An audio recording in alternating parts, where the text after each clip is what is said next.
Good evening. I pray that you are all in good health and enjoying the Tuesday afternoon. I am here once again today to look at another key in the series of 10 biblical keys for awesome marriage communication.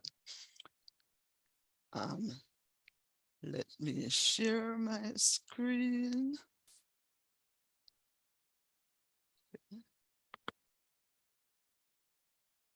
And we are looking at the second key today,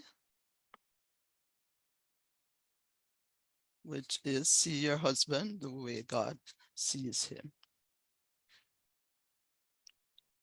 Okay.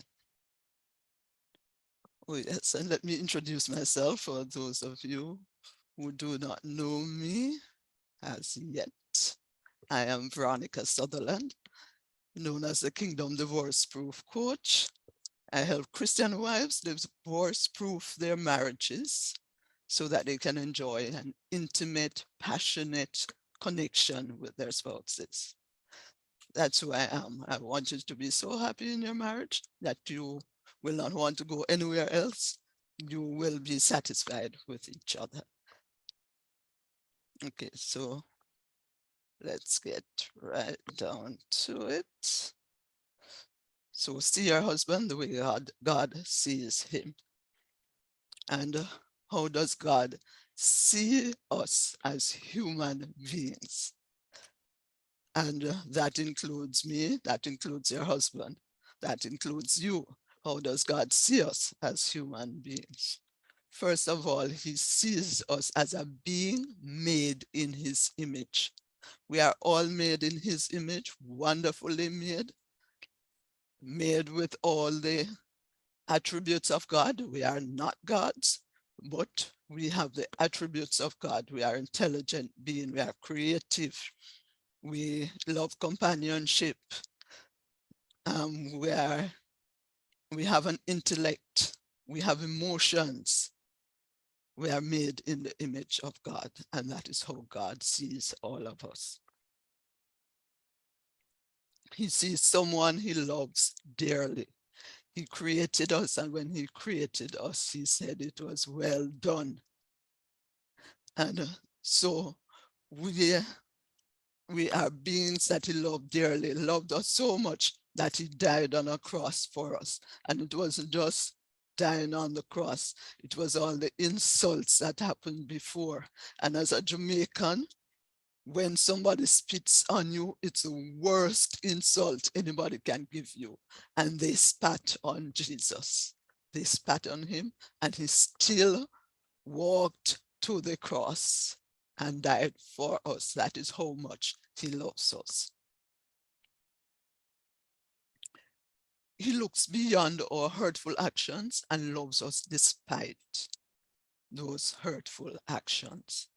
So no matter what we do, God still loves us, and he would still have died for us, regardless of what we do. He pardons us. He's still available to us. He still lavishes his love on us in spite of. Yes, he outpours his unconditional love on us. So regardless of what we do, there's nothing we can do that is so sinful that he will not forgive us. And it's the same way we are required to look at our spouses. So seeing your spouse as God sees him. I remember that one stage during my marriage, I prayed to God to fix my spouse. Because as far as I was concerned, he was doing things that was hurting me. And so he needed to be fixed. And God said, change your prayer. And so my prayer changed to, God, let me see him the way you see him. And that is something that we ought to do if we want to be able to communicate better with our spouses. Ask God to help us to see him or her, for that matter, the way God sees them. And Paul in Ephesians 4 verse 2 says, be completely humble and gentle, be patient, bearing with one another in love. And that's exactly what is expected of us in terms of how we communicate and interact with our spouses. We should be humble, we should be gentle, we should be patient and bear with him or her in love.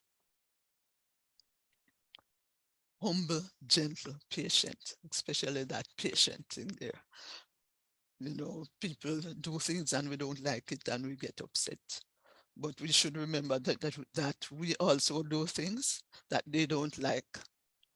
And so it's a two-way street. We should be gentle with each other and loving. Now, how should we see our spouse? We should see him as God's greatest creation, made in God's image. God's greatest creation, made in God's image. And so although, yes, he does things that makes us think that he's a relative to Satan, but remember, he was made in God's image and God sees him as his greatest creation, made in his image. And we should see him that way too. So we should look beyond the hurt, beyond all those actions that are not in keeping with whom we expect our spouses to be. We should look beyond all of those and see God's creation and love him unconditionally, in spite of all the other things that we see. When we look beyond them, see God's greatest creation and love him unconditionally.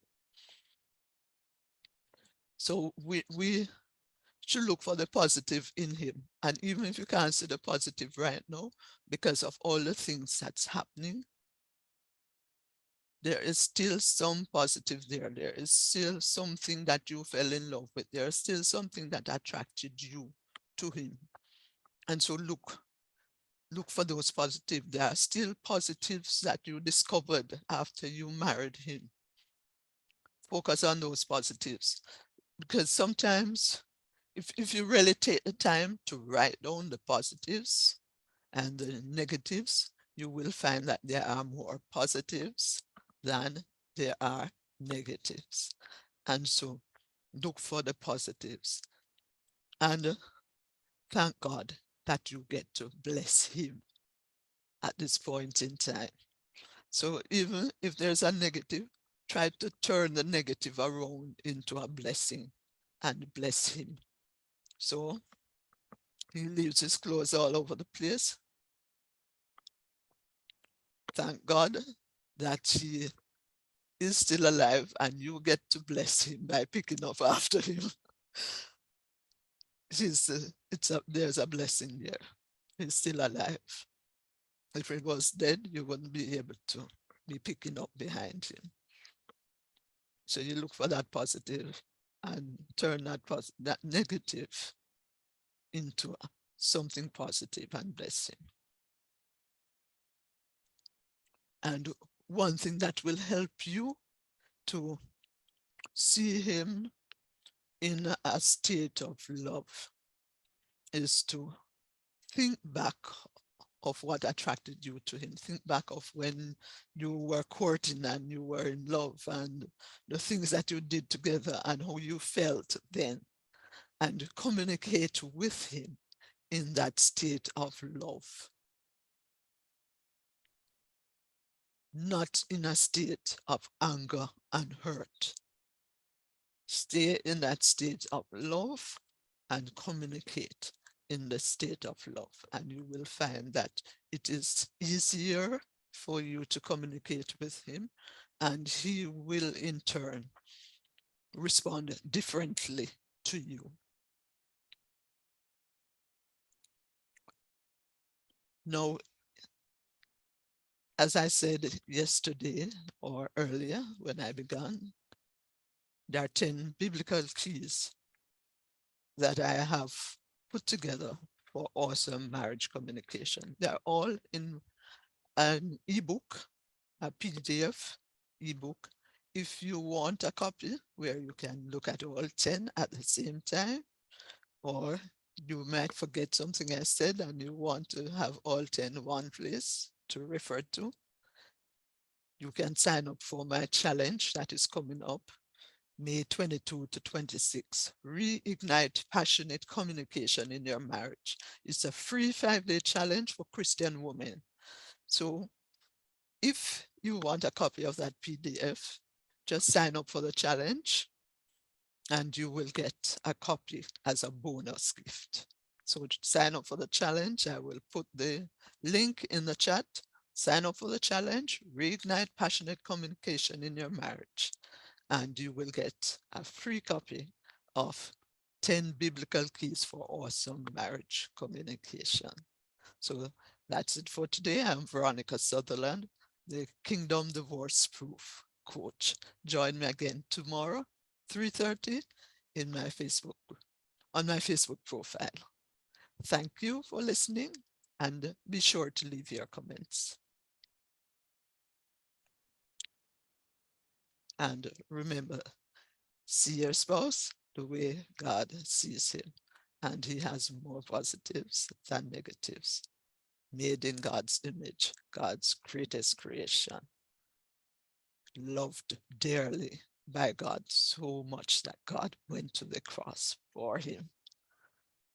You love him too, just as much as God loves him. And you will find that when you communicate with him in that state of love, he responds differently to you. And remember, sign up for the challenge.